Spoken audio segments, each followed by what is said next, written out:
नमस्कार छात्रों, आज का हमारा विषय है समास। दो या दो से अधिक शब्दों को संक्षेप्त करके एक शब्द करने को समास कहते हैं। अर्थात कई शब्दों को संक्षेप कर एक शब्द बनाना समास है। समस्त पद, समास द्वारा एक से अधिक पदों से जो एक पद बनता है उस पद को समस्त पद कहते हैं। जैसे सभापति, चंद्रशेखरा। अब सभापति क्या है? सभायापति। दो शब्द थे और उनको बीच की विभक्ति का लोप करके एक शब्द बना दिया, सभापति। इसी तरह चंद्रशेखरा, चंद्रः शेखरे यस्य सः। तो यहाँ पर भी दो तीन पद हैं, उनको मिला करके चंद्रशेखरा एक पद बना दिया। तो ये क्या है? ये समस्त पद है। समास में बहुधा दो पद होते हैं, तो प्रथम पद को पूर्व पद कहते हैं तथा दूसरे को उत्तर पद कहते हैं। मिलकर संक्षिप्त किया हुआ शब्द समस्त पद कहलाता है। विग्रह, समस्त पद को अलग अलग बांट देना विग्रह कहलाता है। जैसे कि समस्त पद सभापति है और विग्रह हो गया सभायापति। इसी तरह है चंद्रशेखरा, चंद्रः शेखरे यस्य सः। फिर है यथाशक्ति, शक्तिम अनतिक्रम्य। इसी तरह से बना त्रिभुवन, त्रियाणाम भुवनानाम समाहारा। समास के मुख्य चार भेद हैं: अव्ययी भाव समास, तत्पुरुष समास और द्वंद्व समास, बहुब्रीहि समास। तत्पुरुष समास के भी फिर द्विगु, न्यय और कर्मधारय, ये तीन भेद और हैं जो तत्पुरुष के साथ ही आपको समझा दिए जाएंगे। पहले हम समझते हैं अव्ययी भाव समास। अव्ययी भाव समास में पूर्व पद प्रधान होता है। पूर्व पद अव्यय या उपसर्ग होता है। जैसा नाम से पता चल रहा है अव्ययी, अव्ययी भाव समास, तो अव्यय ही इसमें प्रधान होता है और उत्तर पद जो है वो संज्ञा होता है। समस्त पद भी अव्यय बन जाता है, मतलब जो पूरा समास बनेगा वो भी अव्यय बन जाएगा और वो नपुंसकलिंग एक वचन में होता है। अव्यय भाव समास के उदाहरण पहला हम ले रहे हैं उप।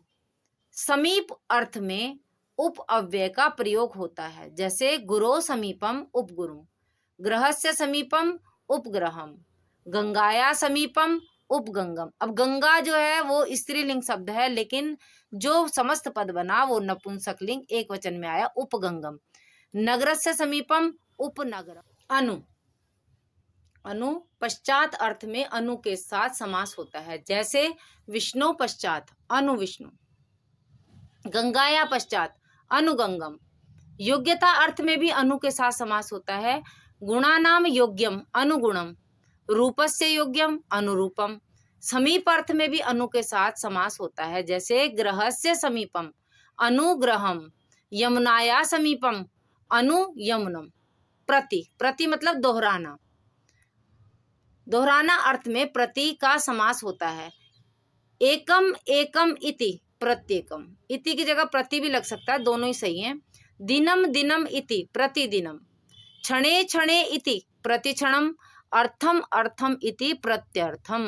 अधि, सप्तमी विभक्ति के अर्थ में अधि अव्यय का प्रयोग होता है। जैसे हरो इति अधिहरि, यमुनायाम इति अधि यमुनम, वैकुंठे इति अधि वैकुंठम, आत्मनि इति अध्यात्मम।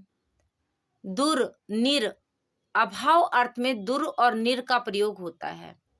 अब दुर का कहीं कहीं पर दुष भी हो जाता है, जहां पर का पा फा होगा तो वहां पर दुर की जगह पे दुष का प्रयोग होता है। इसी तरह निर की जगह पर निस का प्रयोग भी कई जगह पर आपको मिलेगा। जैसे निष्कलंक, तो यहाँ पर भी रा को शा बना हुआ है, का पा और फा पे। तो हम इनके उदाहरण देखते हैं।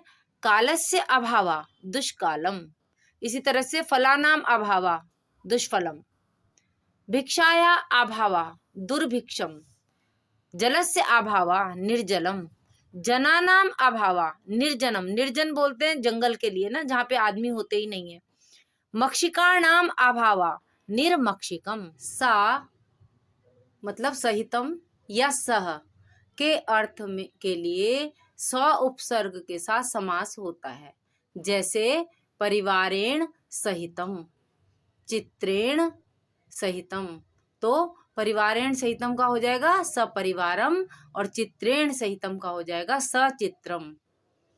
यथा, अतिक्रमण या उल्लंघन न करने के अर्थ में यथा के साथ समास होता है। जैसे शक्तिम अनतिक्रम्या, तो हो जाएगा यथा शक्ति।